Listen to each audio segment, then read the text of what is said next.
Quand Jésus rendit l'esprit, le monde sembla retenir son souffle.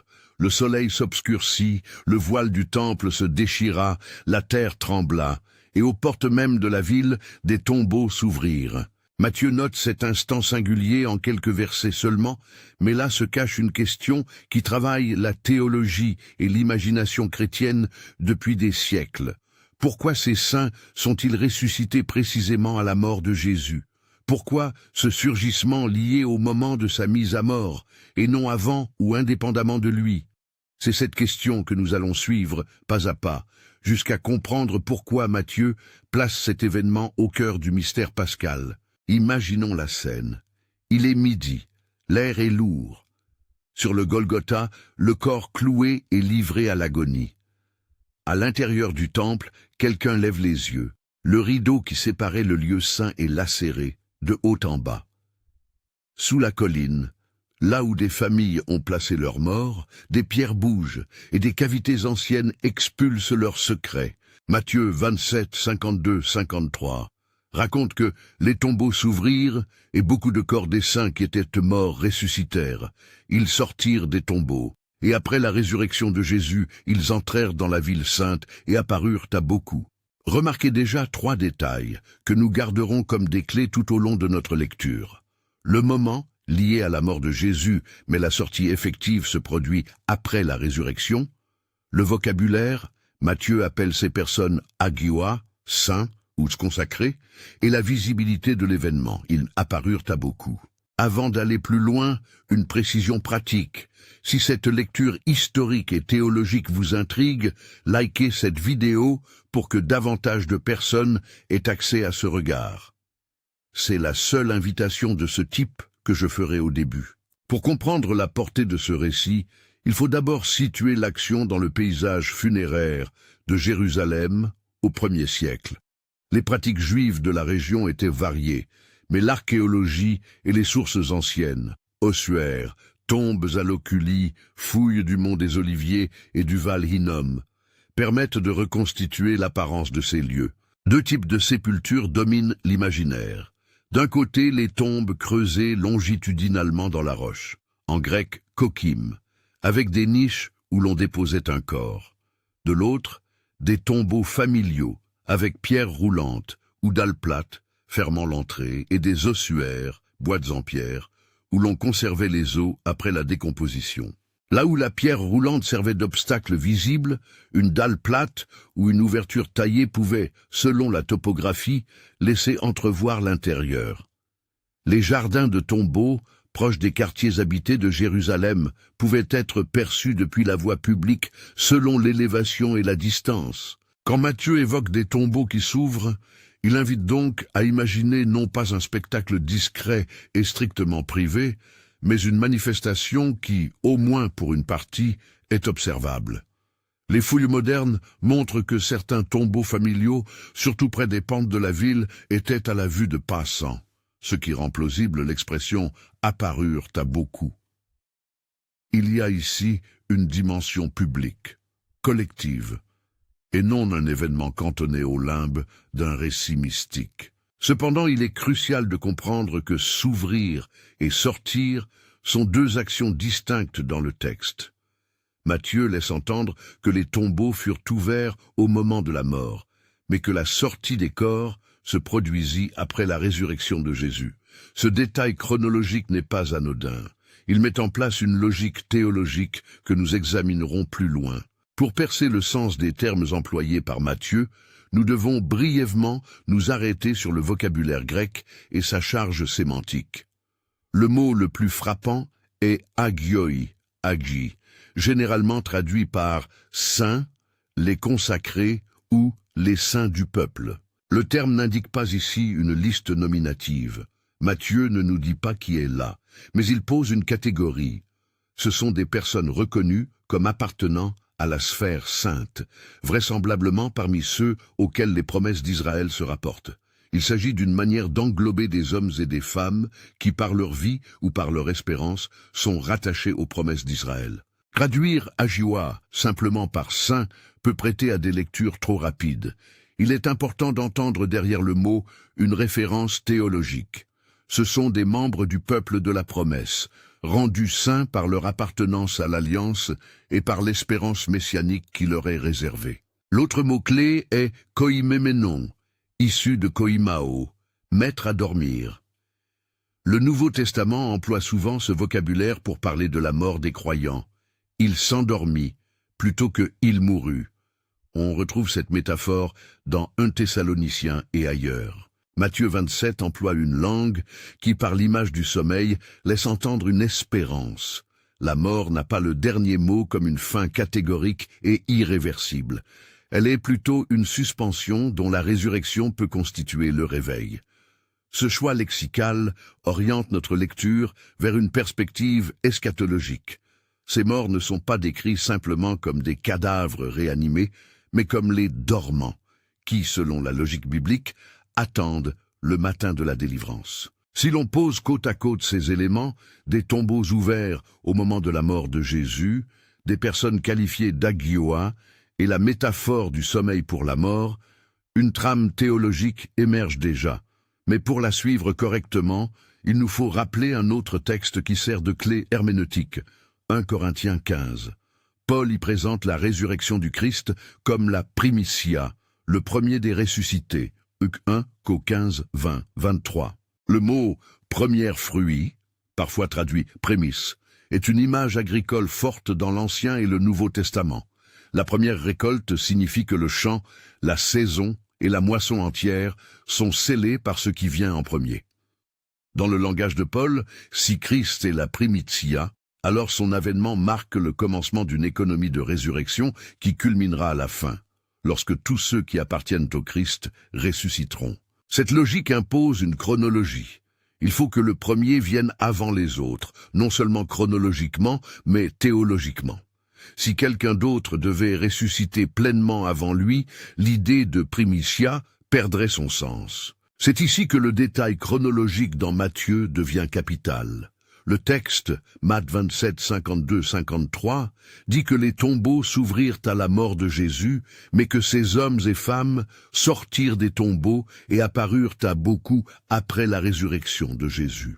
Autrement dit, l'ouverture des tombeaux annonce ou prépare quelque chose, mais la manifestation publique a lieu après que le Christ se lève d'entre les morts. Cette séquence protège la priorité christologique. Jésus est le pivot, la clé qui débloque la condition de mort. La croix ouvre la possibilité, la résurrection la réalise publiquement. La mort de Jésus a un effet cosmique, le voile déchiré, la terre qui tremble, mais la consommation de ce signe se trouve dans la résurrection, quand le premier fruit se lève et que la moisson peut suivre. Pour mieux tenir ces liens, il est utile de rappeler la trame scripturaire plus large à laquelle Matthieu renvoie implicitement. Daniel 7, par exemple, présente une vision où un fils d'homme reçoit le règne et où des siècles de promesses trouvent une forme céleste. Les auteurs du Nouveau Testament, en particulier Matthieu et l'Épître aux Hébreux, reprennent ce symbolisme pour montrer que l'avènement du Fils inaugure une ère nouvelle. Hébreux, tout en célébrant la foi des ancêtres, Hébreux 11, parle aussi d'une espérance accomplie par le Christ. Éphésiens 4 parle du Christ qui est monté plus haut, distribuant dons et offices, reliant résurrection et exaltation. Voir Éphésiens 4, 8, 10 pour la référence au fait que le Christ monta au-dessus de tout et donna des dons à l'Église. Maître Matthieu, en dialogue avec ces textes, nous aide à voir l'événement des tombeaux non pas comme une curiosité isolée, mais comme une manifestation dans une économie salvifique plus large. Dieu agit dans l'histoire pour inaugurer son règne et retirer le poison de la mort. Mais on nous demandera, pourquoi Matthieu est-il le seul à rapporter ces tombes qui s'ouvrent et ces saints qui sortent? Pourquoi ni Marc, ni Luc, ni Jean n'en font mention? Plusieurs raisons paraissent plausibles, et elles tiennent à la visée théologique et à l'audience des évangiles. Matthieu écrit principalement pour un public juif ou pour des lecteurs sensibles aux promesses faites à Israël. Son évangile foisonne de renvois à l'Ancien Testament et de citations destinées à montrer que Jésus accomplit la Torah et les prophètes. L'épisode des tombeaux, avec son vocabulaire eschatologique et sa résonance avec Daniel, prend dès lors place naturellement dans son argumentation. L'entrée des saints dans la ville sainte illustre que les promesses d'Israël trouvent une manifestation historique au moment de la mort et de la résurrection du Messie. D'autres évangélistes, suivant des trajectoires différentes, sélectionnent des signes et des récits qui servent leur dessein théologique particulier. Marc, par exemple, met l'accent sur l'annonce du royaume et la messianité souffrante. Luc insiste davantage sur l'universalité et la compassion. Jean privilégie des signes pour révéler l'identité du Christ. Aucun de ces angles n'exclut que l'événement ait eu lieu. Il privilégie simplement d'autres preuves. Pour garder une rigueur exégétique, il est important de distinguer ce que le texte affirme clairement et ce qui relève de l'interprétation prudente. Matthieu ne nous donne pas la liste des saints. Il n'énonce pas non plus de manière explicite leur destin ultime. Certaines traditions ont spéculé. Aurait-il été emporté au ciel avec Christ? Se serait-il montré puis serait-il retombé dans la mort? La Bible ne tranche pas de façon nette sur cette question dans ce passage.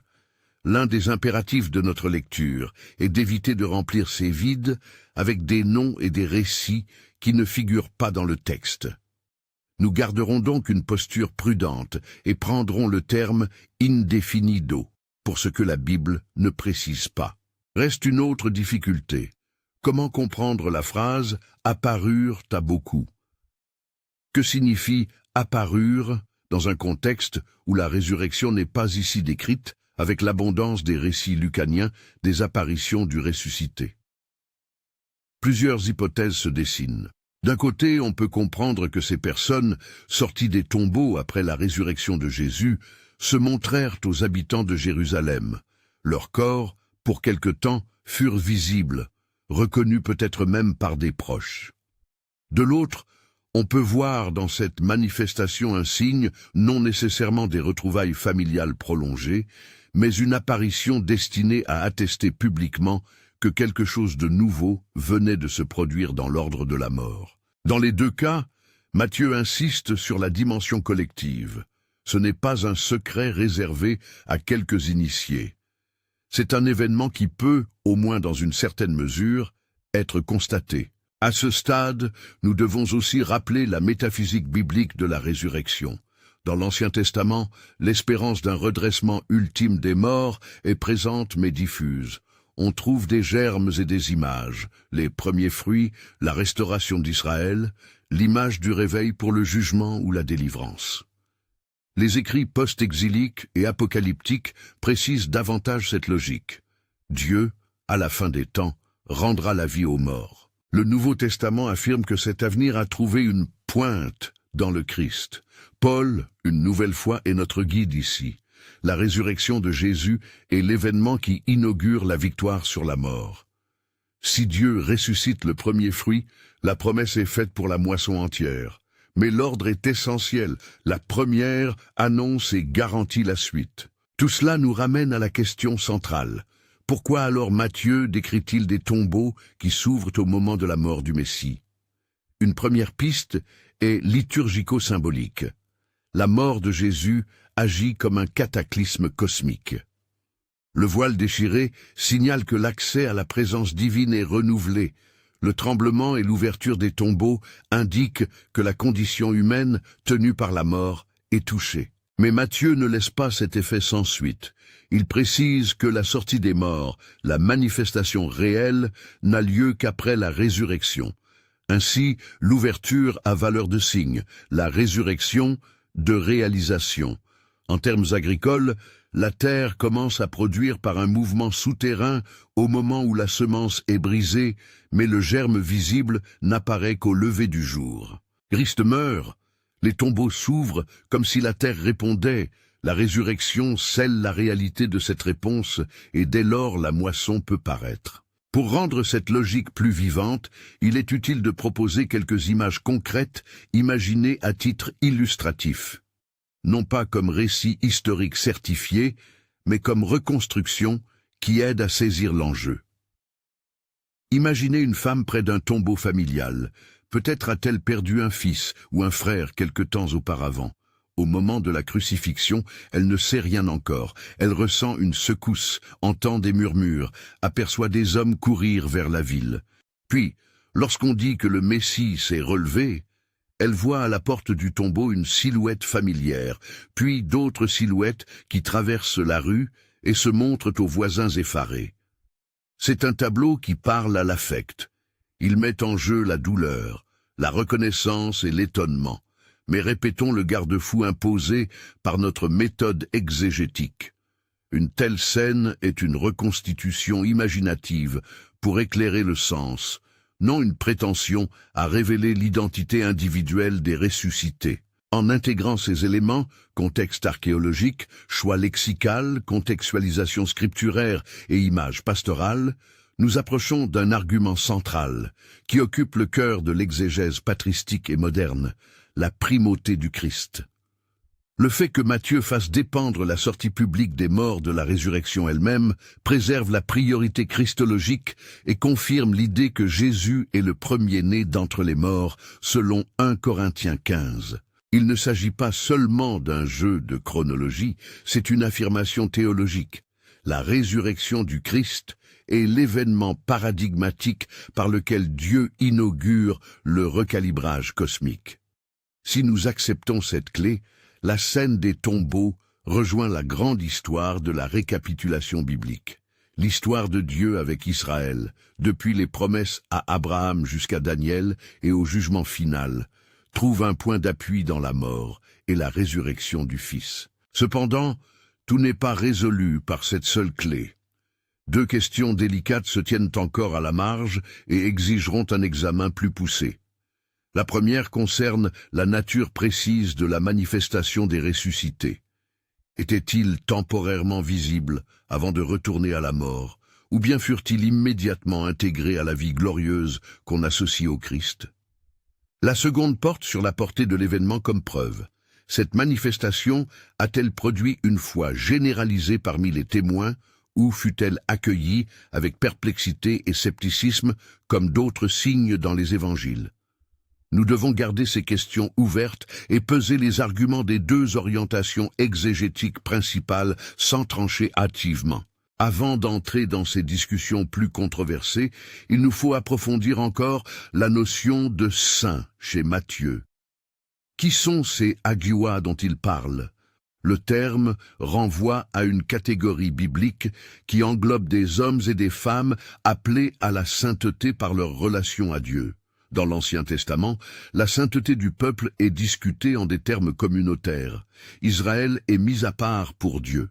Matthieu reprend cette catégorie et l'applique aux défunts. Ils font partie de la grande communauté sainte promise à la délivrance. L'emploi de agioi peut aussi rappeler par contraste la sainteté unique de Jésus. Sa vie, sa mort et sa résurrection ne contredisent pas la sainteté d'Israël. Elles en sont la réalisation. Ainsi, la remontée des agioi, après la résurrection du Christ, peut être l'indice que ce même appel à la sainteté s'actualise pour le peuple tout entier. Une lecture attentive de l'épisode oblige également à s'interroger sur la raison pour laquelle Matthieu met l'accent sur la visibilité publique. Le fait que ces êtres apparurent à beaucoup transforme l'événement en témoin social.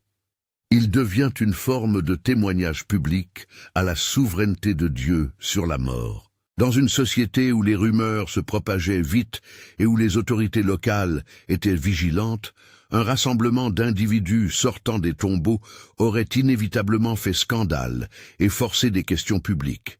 Matthieu souligne ainsi l'objectivité du signe. Il ne s'agit pas d'un réveil spirituel intérieur, mais d'une présence corporelle manifestée et reconnue par des témoins multiples. Cette donnée renforce une lecture apologétique du texte. Le fait est présenté comme quelque chose d'attestable. Pourtant, il est capital de nuancer. Attestable n'équivaut pas à convaincant pour tous. L'histoire biblique montre que les miracles et les signes ne produisent pas automatiquement la foi universelle. Le centurion romain et quelques observateurs confessent « Vraiment, cet homme était juste ». Matthieu 27, 54. Mais cela n'englobe pas la totalité des réactions humaines. Le récit de Matthieu opère donc à deux niveaux. Il affirme la réalité objective d'un signe historique et en même temps rappelle la liberté humaine de réponse à ce signe. C'est une tension que les lecteurs doivent maintenir. Le miracle est public, mais l'adhésion est toujours la résultante d'un choix. À l'approche de notre transition vers l'analyse des conséquences théologiques et avant d'ouvrir le champ aux spéculations sur le destin final des ressuscités, il convient d'esquisser les grandes lignes des interprétations modernes. Deux écoles se dessinent généralement dans la littérature académique et ecclésiale. L'une soutient que ces ressuscités reçurent immédiatement un état glorieux, semblable à ce que nous attribuons à la résurrection du Christ. Ils auraient accompagné d'une manière ou d'une autre l'exaltation du Messie et participé à la nouvelle réalité inaugurée. L'autre propose une interprétation plus modérée. Les tombeaux s'ouvrirent et les morts furent réveillés d'un sommeil intermédiaire, leur sortie étant un signe visible sans que leur condition finale soit résolue dans une vie éternelle manifestée. Les arguments avancés de part et d'autre reposent sur des lectures de Matthieu, d'allusions pauliennes et sur la manière dont l'eschatologie juive antique concevait l'au-delà. Nous sommes maintenant à un point où il faut décider de la route exégétique à emprunter pour la suite. Nous avons posé les bases, contexte funéraire, sens des mots, intertextualité biblique, signification publique et lien avec la primitia du Christ. La suite de notre exploration exigera un examen serré des arguments scripturaires et patristiques pour peser ces deux interprétations. Il faudra rentrer dans les textes, Daniel 7, Hébreux 11, 1 Corinthiens 15, pour vérifier jusqu'à quel point ils appuient explicitement l'une ou l'autre lecture et recourir aux témoins historiques et aux implications pastorales pour l'Église d'aujourd'hui. Avant de poursuivre, arrêtons-nous un instant sur une conséquence pastorale immédiate de cette lecture préliminaire.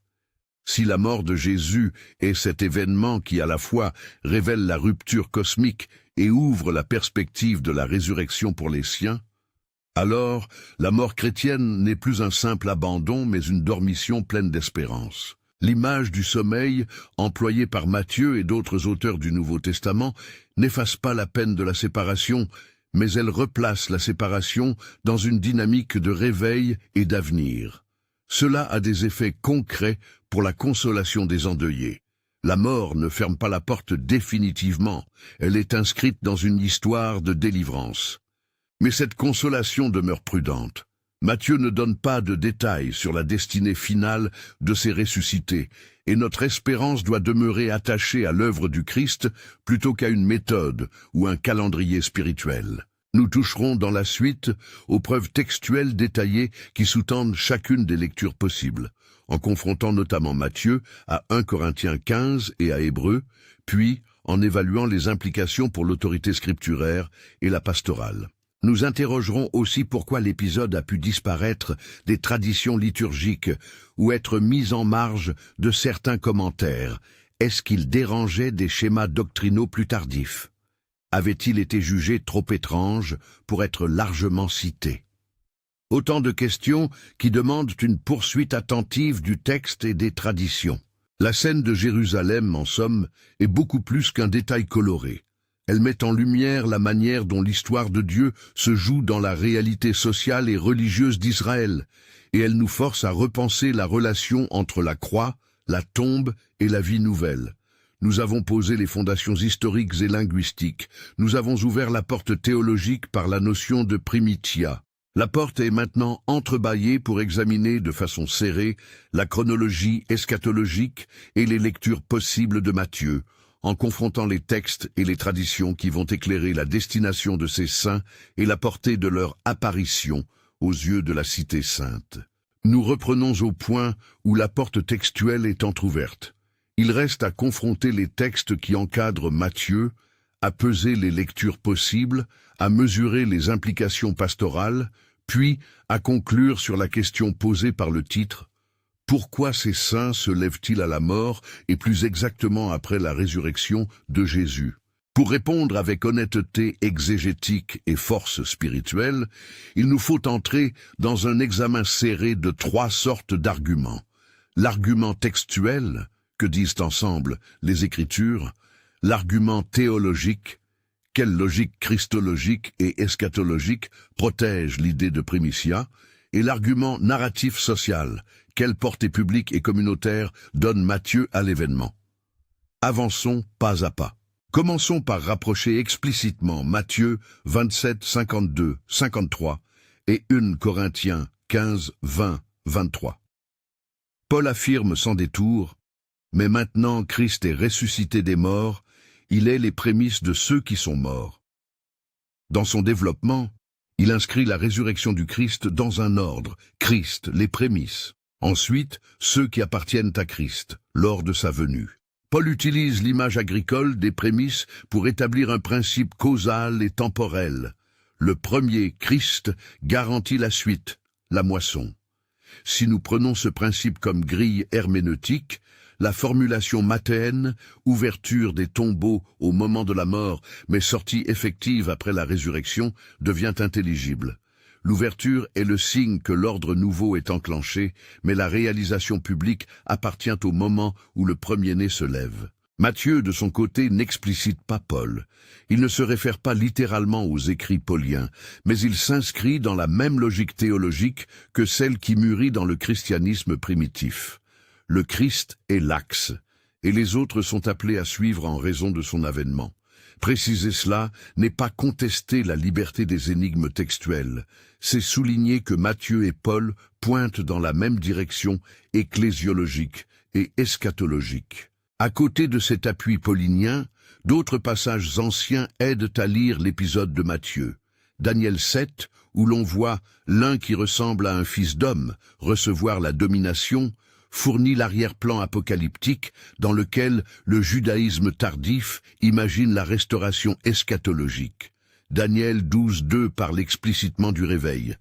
Beaucoup de ceux qui dorment dans la poussière de la terre se réveilleront. Ces images montrent qu'il y avait dans l'espérance juive une attente d'un réveil à la fin des temps.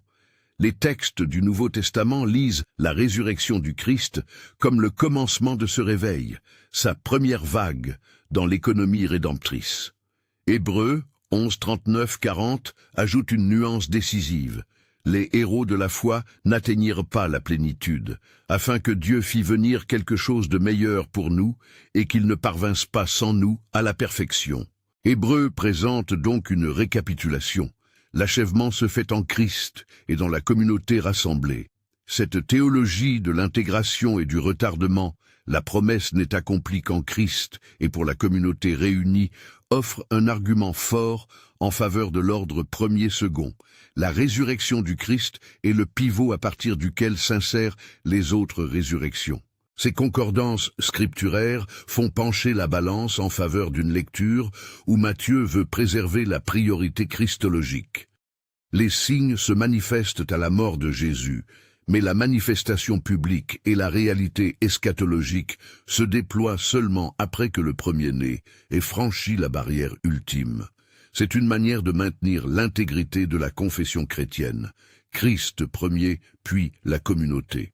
Autrement dit, la scène des tombeaux ne neutralise pas la centralité du Christ, au contraire, elle la met en relief. Mais cela ne répond pas encore entièrement à la question de la nature de la sortie des morts. Quelles étaient leurs conditions quand ils apparurent? C'est sur ce point que les commentateurs ont bifurqué. Examinons maintenant les deux grandes lectures exégétiques que nous avons déjà mentionnées, que nous appellerons, pour plus de clarté, l'hypothèse de la glorification immédiate et l'hypothèse du signe intermédiaire. Et pesons leurs arguments respectifs à la lumière des textes que nous venons d'évoquer. L'hypothèse de la glorification immédiate soutient que ces ressuscités ont été ramenés à une existence de type glorieux, semblable à celle du ressuscité. Corps transfiguré, participation à l'exaltation du Christ, peut-être même manifestation collective lors de l'ascension. Les arguments avancés pour cette lecture sont les suivants. D'abord, le Nouveau Testament associe parfois résurrection et gloire de façon indifférenciée. Philippiens 3, 21 parle d'un corps transformé à la ressemblance du corps glorieux du Christ.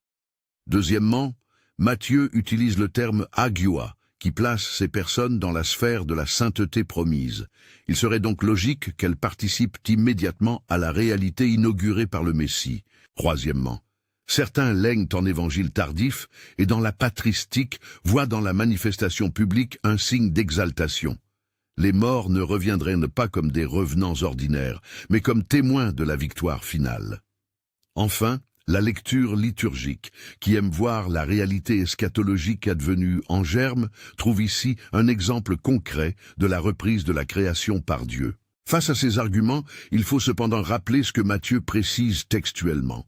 Les tombeaux s'ouvrirent et beaucoup de corps des saints qui étaient morts ressuscitèrent. Ils sortirent des tombeaux, et après la résurrection de Jésus, ils entrèrent dans la ville sainte et apparurent à beaucoup. Matthieu 27, 52-53. Le texte articule explicitement une différence entre l'ouverture, au moment de la mort, et la sortie, la manifestation, après la résurrection. S'il avait voulu dire que leur résurrection fut immédiate et identique à celle du Christ, on pourrait s'attendre à une formulation plus directe. Ils ressuscitèrent et allèrent avec lui, ou quelque chose d'analogue. Matthieu ne le dit pas. De plus, si ces ressuscités avaient été emmenés ensuite au ciel, on pourrait s'attendre à ce que Matthieu ou une tradition ultérieure le mentionne.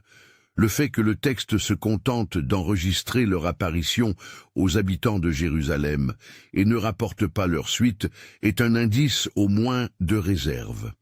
Enfin, l'argument théologique de la primitia, 1 qu'au 15, freine l'idée que des résurrections pleinement glorieuses puissent précéder ou concurrencer celle du Christ. Si Christ est véritablement premier-né, la pleine manifestation de la vie nouvelle devrait être solennellement liée à sa résurrection propre. L'hypothèse du signe intermédiaire, quant à elle, propose que l'événement soit essentiellement un signe public. Les tombeaux s'ouvrent, les dormeurs sont réveillés, mais leur état ultime reste indéfinido à partir du texte. Ils servent à attester la victoire du Christ, non à inaugurer une chaîne immédiate de glorification individuelle. Les arguments en faveur de cette lecture sont nombreux. Premièrement, la distinction que Matthieu fait entre ouverture et sortie, apparition après la résurrection, soutient l'idée d'un processus déployé. L'ouverture est un commencement symbolique, la sortie une manifestation circonstanciée liée à la résurrection du premier. Deuxièmement, la Bible à d'autres endroits distingue des modalités de résurrection différentes, réveil au jour du jugement, résurrection des morts en gloire à la parousie, et n'identifie pas nécessairement toute résurrection ancienne avec le corps glorieux du Christ.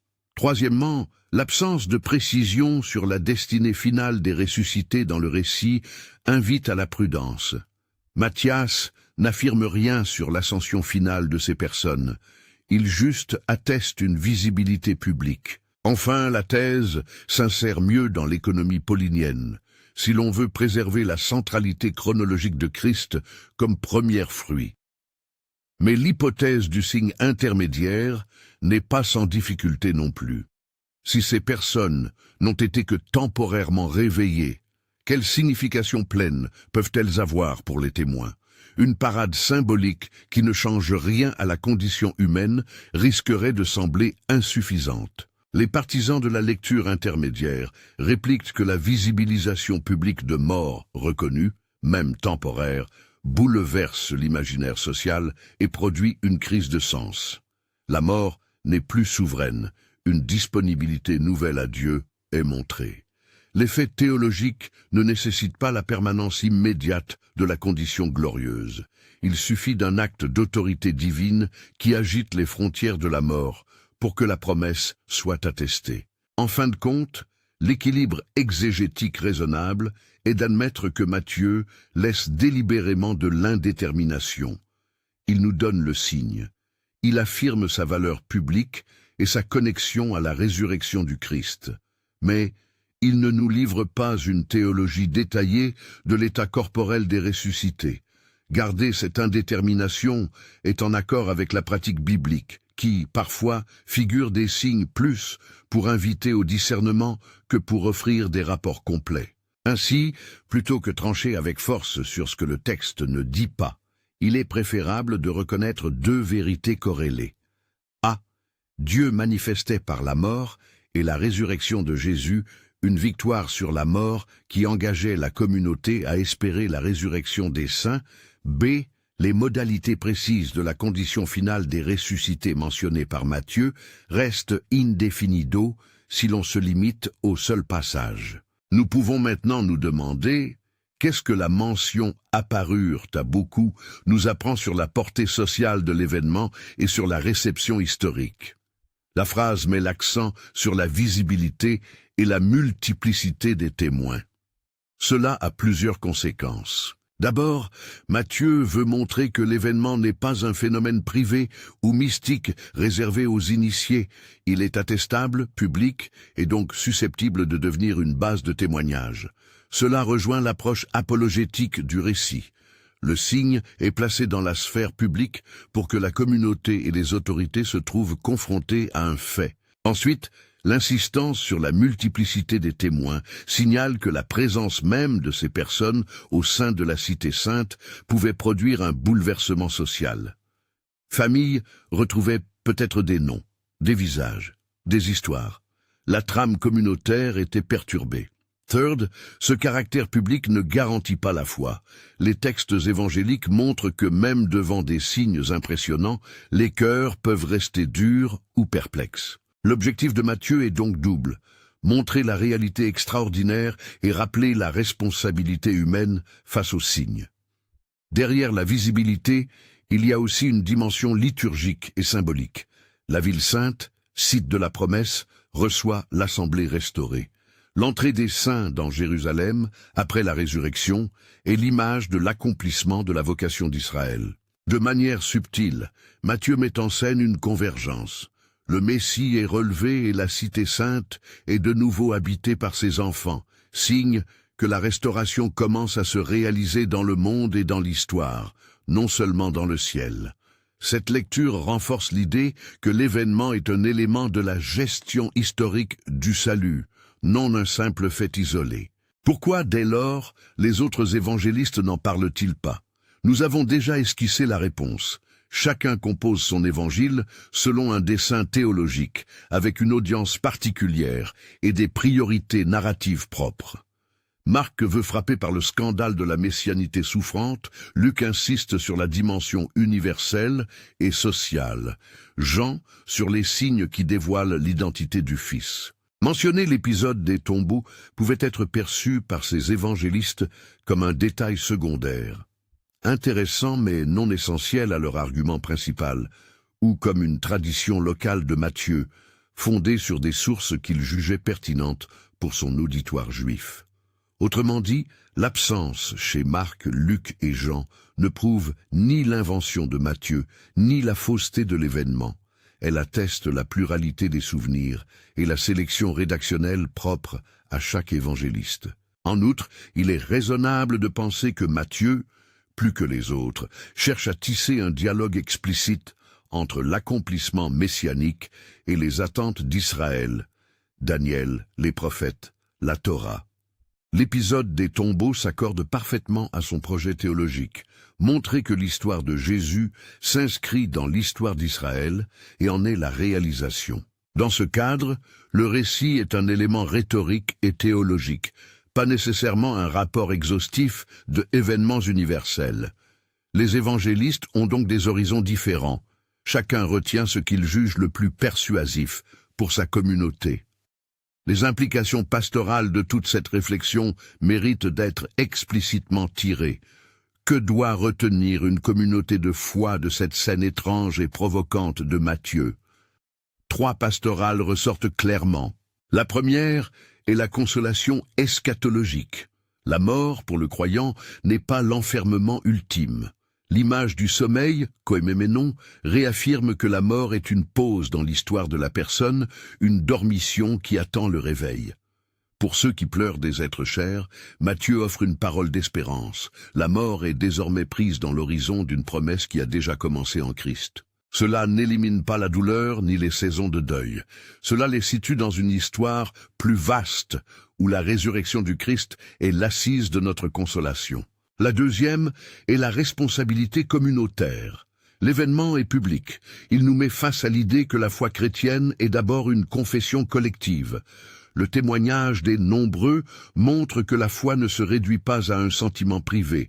Elle a des effets visibles et sociaux. Par conséquent, la communauté est appelée à vivre en conséquence, réconforter les endeuillés, affirmer la dignité des corps humains, pratiquer un espoir qui transforme la manière dont on enterre, pleure et se souvient. Matthieu appelle l'Église à être un signe vivant de la victoire de Dieu sur la mort. La troisième est l'humilité interprétative. Matthieu nous confronte à l'indétermination de certains passages.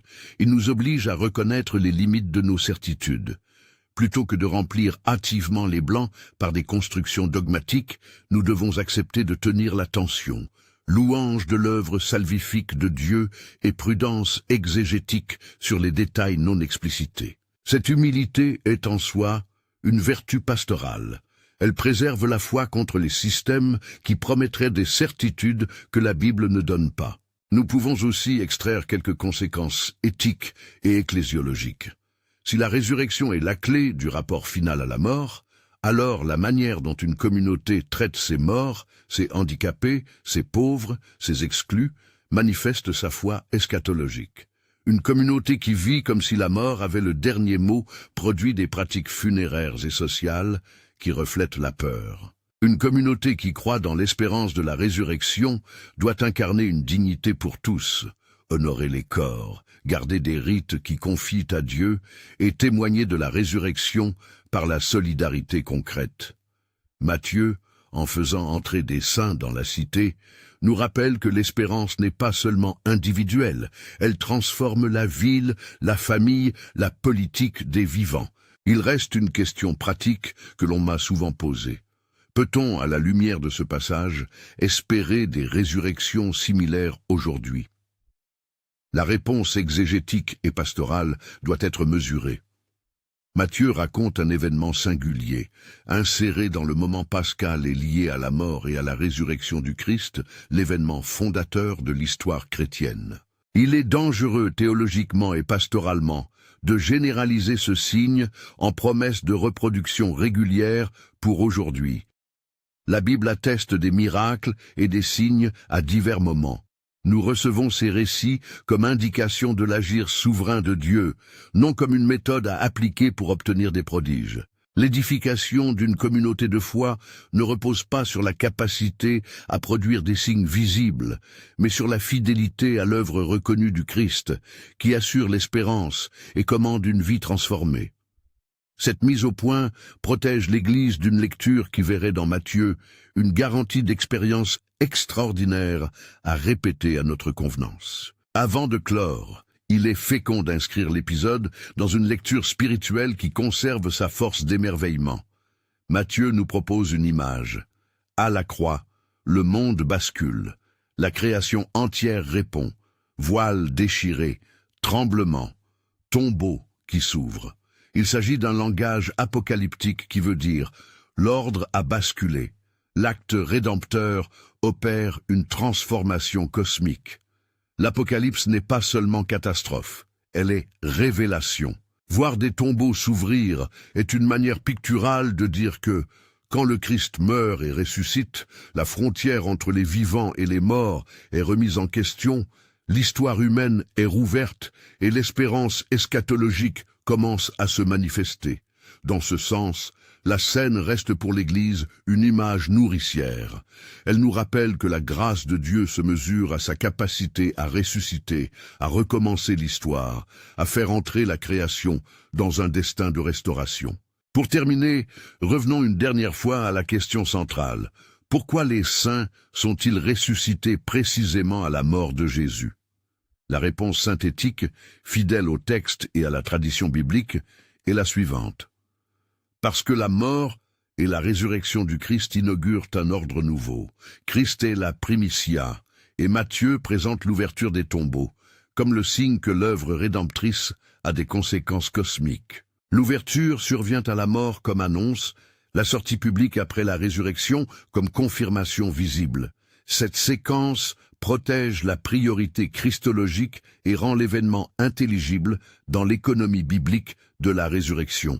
La croix ouvre la possibilité, la résurrection réalise la promesse, et la manifestation des saints atteste publiquement que la victoire sur la mort a commencé à se déployer dans l'histoire. Sur les modalités finales, ascension, maintien dans la vie glorieuse, retour à la mort, le texte demeure silencieux, indefinido. Notre lecture doit donc conjuguer confiance dans l'œuvre du Christ et prudence exégétique. Que retenir, concrètement, pour notre vie aujourd'hui? D'abord, la mort de nos proches ne peut plus être réduite à une fatalité purement naturelle. Elle est prise dans l'horizon d'une promesse qui commence en Christ. Ensuite, notre responsabilité communautaire est d'offrir consolation et espoir, sans promettre miracle réplicables. Enfin, nous sommes appelés à laisser ces images bibliques, le voile déchiré, la tombe ouverte, la ville sainte remplie de visages retrouvés, nourrir notre engagement, vivre ensemble comme des êtres qui portent l'espérance d'un monde relevé. Je vous laisse avec une invitation pratique. Relisez Matthieu 27, 45, 54 et 27, 52, 53, puis 1 Corinthiens 15, 20, 23. Et laissez ces textes vous poser la question dont nous avons été saisis. En quoi la mort de Jésus change-t-elle la manière dont je comprends la mort et l'espérance? Laissez-les parler à votre communauté, à vos rites de deuil et à votre manière de soutenir ceux qui pleurent. Si cette perspective vous a aidé à voir la scène d'un nouvel œil, prenez le temps ce soir de relire ces passages et de méditer ce que signifie être un peuple qui espère en un matin promis.